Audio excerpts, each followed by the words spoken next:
IAS institute నిర్వహిస్తున్న all India scholarship exam pass అవ్వండి. 2 years ఫీజులో 50% మాత్రమే పే చేయండి.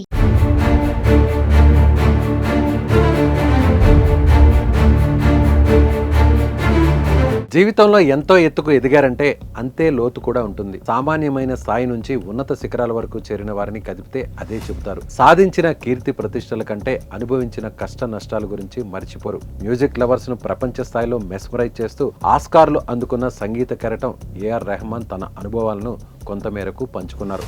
అవేంటో చూద్దాం.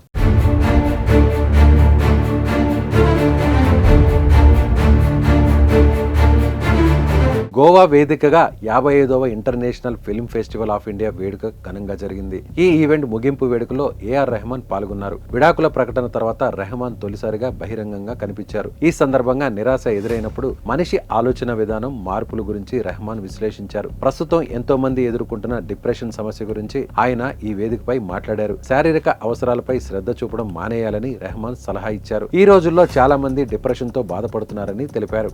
డిప్రెషన్ ఎందుకంటే వారి జీవితంలో ఏదో ముఖ్యమైన దాన్ని కోల్పోయామనే భావనలో ఉంటున్నారు. జీవితం అంతా శూన్యంగా మారిందనే భ్రమలో జీవిస్తున్నారు. దాన్ని ఎలా ఎదుర్కోవాలో ఎవరికీ తెలియడం లేదు. చదవడం, రాయడం లేదా మనకు ఇష్టమైన సంగీతం వినడం లాంటి చేయడం వల్ల మానసిక ప్రశాంతత లభిస్తుందన్నారు రెహమాన్.